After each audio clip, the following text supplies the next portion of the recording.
আসসালামু আলাইকুম দর্শক, আমন্ত্রণ জানাচ্ছি জাগো টিভিতে। সাথে আছে আমি মারিয়াম হাবিবা। শুরুতেই জানিয়ে দিব সংবাদ শিরোনাম।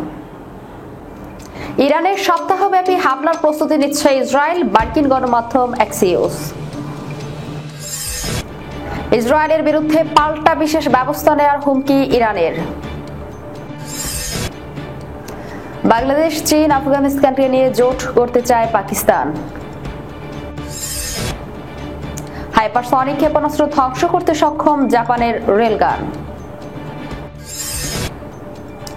আমেরিকা যা ইচ্ছা করুক, পরমাণু কর্মসূচি চলবে, সাফ জানিয়ে দিল ইরান।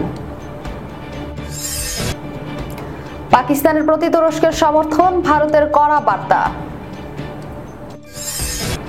মারিউপোল অবরোধের সেনাপতি মর্তভেচেভকে রাশিয়ার স্থলবাহিনীর প্রধান নিয়োগ। শুনছিলেন সংবাদ শিরোনাম, এবারে বিস্তারিত। ওয়াশিংটন ও তেহরানের মধ্যকার পারমাণবিক আলোচনা ব্যর্থ হলে ইরানের সপ্তাহব্যাপী হামলা চালাবে ইসরায়েল। দেশটি সেজন্য পুরো দমে প্রস্তুতি নিচ্ছে। একাধিক সূত্রের বরাতে মার্কিন গণমাধ্যম অ্যাক্সিওস এই তথ্য নিশ্চিত করেছে। একাধিক সূত্রে গণমাধ্যমটি জানিয়েছে, ইসরায়েলি সামরিক বাহিনীর বিশ্বাস আলোচনা ভেস্তে গেলে হামলা চালানোর জন্য তাদের হাতে খুব বেশি সময় থাকবে না। তাই এখন থেকেই দ্রুত প্রস্তুতি গ্রহণ করা হচ্ছে। তবে কেন ইসরায়েলি বাহিনী মনে করছে যে পরবর্তীতে হামলা কম কার্যকর হবে, সে বিষয়ে অ্যাক্সিওসের সূত্র কোনো মন্তব্য করতে রাজি হয়নি। সূত্র আরো জানিয়েছে, বেশ কিছুদিন আগে ইসরায়েলি গোয়েন্দারা যখন মার্কিন ইরানি আলোচনার সফলতা নিয়ে সন্দেহ প্রকাশ করে, তখনই সম্ভাব্য হামলা নিয়ে উচ্চ পর্যায়ের আলোচনা শুরু হয়। এই হামলাকে একটি এককালীন অভিযানের পরিবর্তন সপ্তাহব্যাপী সামরিক অভিযানের অংশ হিসেবে বিবেচনা করা হচ্ছে। গণমাধ্যমটি আরো জানিয়েছে, ইসরায়েলি প্রধানমন্ত্রী বেনিয়ামিন নেতানিয়াহু এই আলোচনা ভেস্তে যাওয়ার অপেক্ষায় আছেন। এক ইসরায়েলি সূত্র জানিয়েছে, নেতানিয়াহু আশা করছে আলোচনা ব্যর্থ হবে যাতে তিনি প্রেসিডেন্ট ট্রাম্পকে এগিয়ে যেতে রাজি করাতে পারেন। অন্যদিকে এক মার্কিন কর্মকর্তা অ্যাক্সিওসকে জানিয়েছেন, ট্রাম্প প্রশাসনের আশঙ্কা হচ্ছে নেতানিয়াহু হয়তো ওয়াশিংটনের সাথে পূর্ণ সমন্বয় ছাড়াই ইরানের বিরুদ্ধে সামরিক পদক্ষেপ নিয়ে ফেলতে পারেন। সিএনএন পূর্বে মার্কিন প্রশাসনের সূত্র জানিয়েছিল, চলমান আলোচনা সত্ত্বেও ইসরায়েলি সেনাবাহিনী ইরানের পারমাণবিক অবকাঠামোতে হামলার প্রস্তুতি নিচ্ছে। তবে ইসরায়েল চূড়ান্ত হামলার সিদ্ধান্ত নিয়েছিল কিনা তা এখনো স্পষ্ট নয়। মার্কিন গোয়েন্দা তথ্য ইসরায়েলের প্রস্তুতিকে পুরোপুরি সমর্থন করছে না। এদিকে যুক্তরাষ্ট্র ও ইরান ওমানকে মধ্যস্থতাকারী করে পারমাণবিক ইস্যু নিয়ে 4 দফা আলোচনা সম্পন্ন করেছে। প্রথম বৈঠকটি হয় 12 এপ্রিল মাস্কাটে, দ্বিতীয় দফা 19 এপ্রিল রোমে এবং তৃতীয় ও চতুর্থ দফা যথাক্রমে 26 এপ্রিল ও 12 মে মাস্কাটে অনুষ্ঠিত হয়। ইরানের পক্ষ থেকে আলোচনা অংশ নেন পররাষ্ট্রমন্ত্রী আব্বাস আরাগচি এবং যুক্তরাষ্ট্রের প্রতিনিধি ছিলেন বিশেষ রাষ্ট্রপতি দূত স্টিভ উইটকফ। ওয়াল স্ট্রিট জার্নালের সাংবাদিক লরেন্স নরম্যান জানিয়েছে, পঞ্চম দফায় আলোচনায় 24-25 মে রোমে অনুষ্ঠিত হওয়ার সম্ভাবনা রয়েছে। দখলদার ইসরায়েলে ইরানের পারমাণবিক অবকাঠামো লক্ষ্য করে হামলা চালাতে পারে বলে এক প্রতিবেদন জানিয়েছে সংবাদ মাধ্যম সিএনএন। পরবর্তীতে যুক্তরাষ্ট্রের অপর সংবাদ মাধ্যম অ্যাক্সিওস জানায়, ইরান ও যুক্তরাষ্ট্রের মধ্যে পারমাণবিক চুক্তি আলোচনা ভেস্তে গেলে ইসরায়েল তাৎক্ষণিকভাবে ইরানে হামলা শুরু করবে। এমন হুমকির মুখে দখলদারের পাল্টা হুমকি দিয়েছে ইরান। দেশটি বলেছে, আন্তর্জাতিক সম্প্রদায় যদি কার্যকর ব্যবস্থা না নেয় তাহলে নিজেদের পারমাণবিক অবকাঠামো রক্ষায় তারা ইসরায়েলের বিরুদ্ধে বিশেষ ব্যবস্থা নিতে বাধ্য হবে। ইরানের পররাষ্ট্রমন্ত্রী আব্বাস আরাগচি বৃহস্পতিবার জাতিসংঘের মহাসচিব অ্যান্তোনিও গুতেরেসের কাছে একটি চিঠিতে বলেছেন, ইহুদিবাদী ইসরায়েলের যে কোনো দুঃসাহসিকতার বিরুদ্ধে ইরান কঠোর সতর্কতা দিচ্ছে। সন্দেহাতীত ইসরায়েলি সরকারের যে কোনো ধরনের অনৈতিক কাজ ও হুমকির জবাব দেবে।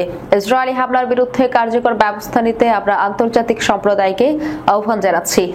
যদি এগুলো বিবেচনায় না নেওয়া হয় তাহলে পারমাণবিক অবকাঠামো রক্ষায় ইরানকে বিশেষ ব্যবস্থা নিতে বাধ্য করা হবে। বাংলাদেশ, চীন ও আফগানিস্তানকে নিয়ে জোট করতে চায় পাকিস্তান। দেশটির উপপ্রধানমন্ত্রী ও পররাষ্ট্রমন্ত্রী ইসহাক দার বৃহস্পতিবার এই কথা বলেন।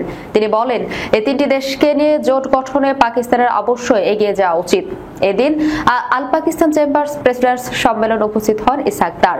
সেখানে এশিয়ার এই 3 দেশের সঙ্গে জোট গঠনের পাশাপাশি ভারতের সঙ্গে সাম্প্রতিক সংঘাত নিয়ে কথা বলেন তিনি, যেখানে 2 দেশের বিমান বাহিনীর সম্মুখ যুদ্ধের বিষয়টি বিশেষভাবে উল্লেখ করেন এই পাক মন্ত্রী। তিনি বলেন, ভারতের বিরুদ্ধে আকাশে ন্যায় বিচারের লড়াই প্রায় 1 ঘন্টা স্থায়ী ছিল।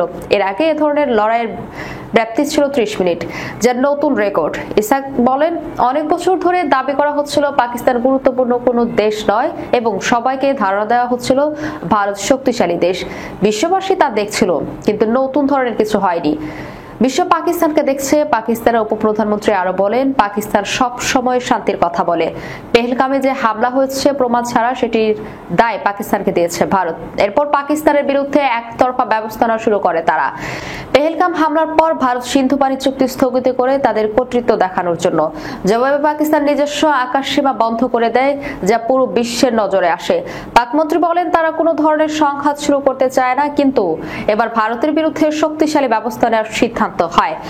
ভারত ইচ্ছাকৃতভাবে তাদের দেশের শিখরে ভূখণ্ডে মিসাইল ছোড়ে।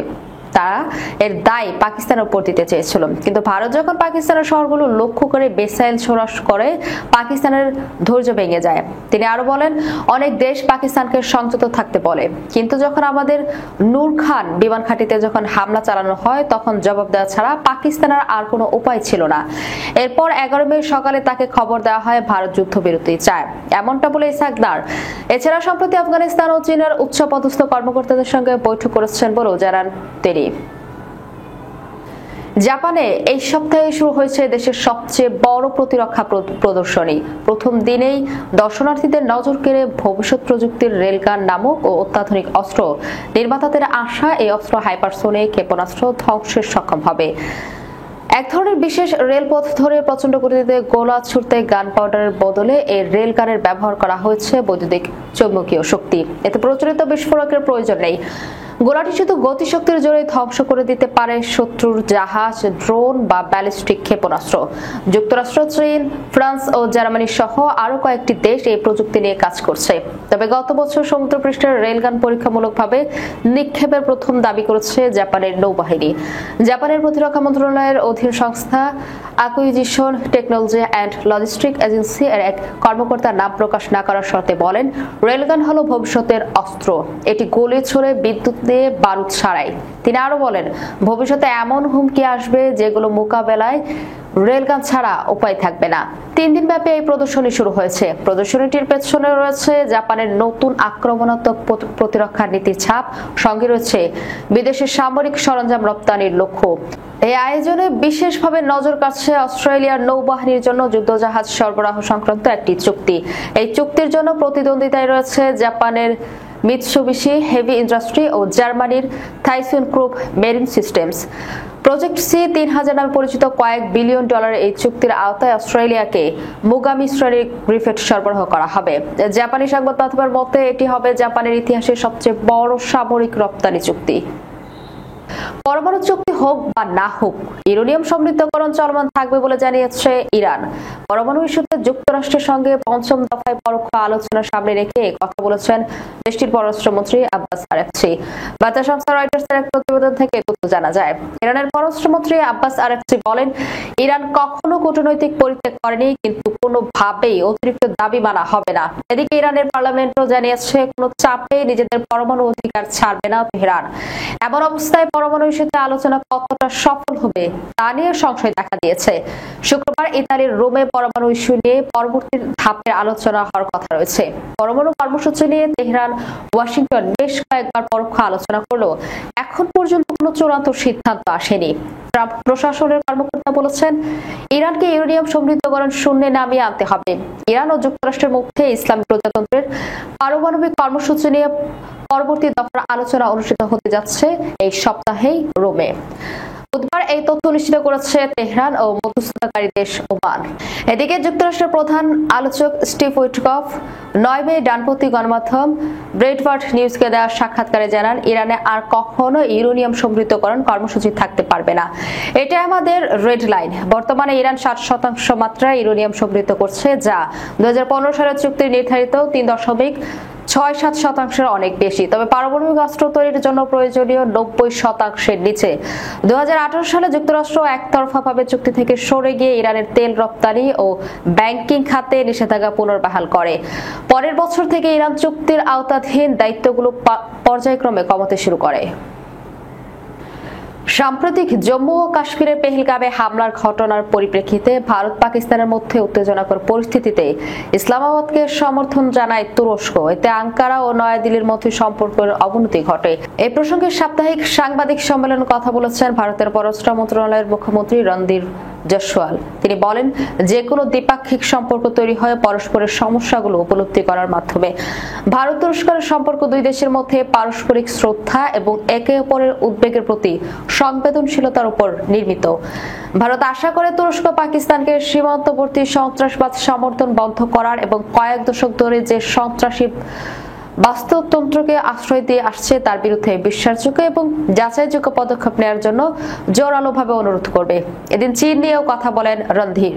তিনি বলেন, সীমান্ত সংক্রান্ত বিষয় নিয়ে গত 10 মে বৈঠক করেন ভারতের জাতীয় নিরাপত্তা উপদেষ্টা অজিত দোভাল এবং চীনের পররাষ্ট্রমন্ত্রী ওয়াং ই। দোভাল স্পষ্ট বলে দিয়েছেন, পাকিস্তান যে আত্মসীমা সংঘাতে লিপ্ত হচ্ছে তার বিরুদ্ধে কঠোর পদক্ষেপ নিচ্ছে ভারত। মারিউপোল শহরে দীর্ঘ ও কঠিন অবরোধ অভিযানের নেতৃত্বদানকারী জেনারেল আন্দ্রে মর্দোভিচকে রাশিয়ার স্থলবাহিনীর প্রধান হিসেবে নিয়োগ দেওয়া হয়েছে। বৃহস্পতিবার রুশ সেনাবাহিনীর সরকারি পত্রিকা রেড স্টার এ খবর জানিয়েছে। মস্কো থেকে এএফপি জানায়, রাশিয়া প্রতিরক্ষা মন্ত্রী আন্দ্রে বেলুসভ বলেন, 49 বছর বয়সী এই জেনারেল একজন অভিজ্ঞ যুদ্ধ কর্মকর্তা, যিনি রাশিয়া কথিত বিশেষ সামরিক অভিযানের সময় দক্ষ সেনানায়ক গুণাবলী পুরোপুরি প্রদর্শন করেছেন। 2022 সালে ইউক্রেন আক্রমণের প্রথম দিকে রুশ বাহিনী কৃষ্ণ সাগর উপকূলবর্তী ব্যস্ত বন্দর নগরী মারিউপোল প্রবেশ করে এবং প্রায় 3 মাস ধরে নির্মম অবরোধ চালায়।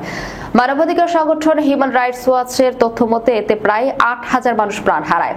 সাবেক সময়ে ইউক্রেনের শস্য বাণিজ্যিক একটি গুরুত্বপূর্ণ কেন্দ্র হিসেবে পরিচিত মারিউপোল শহরটি ছিল রাশিয়ার সবচেয়ে বড় সামরিক সাফল্যগুলোর একটি। তবে যুদ্ধের কারণে শহরটি প্রায় 2/3 মানুষ পালিয়ে গেছে এবং ব্যাপক ধ্বংসযজ্ঞ ঘটেছে।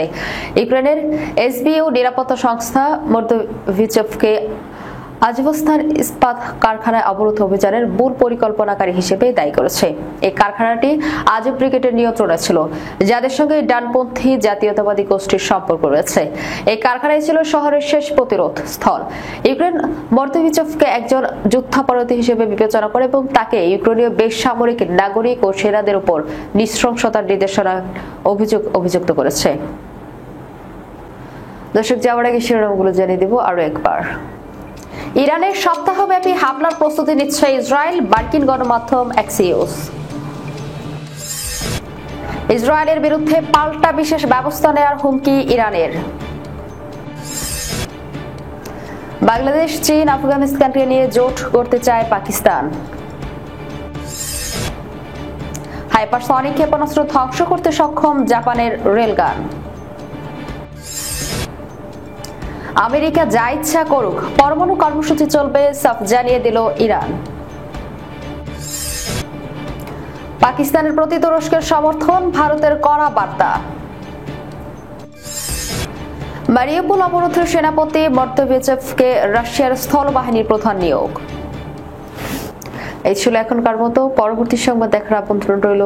ধন্যবাদ সবাইকে। আল্লাহ হাফেজ।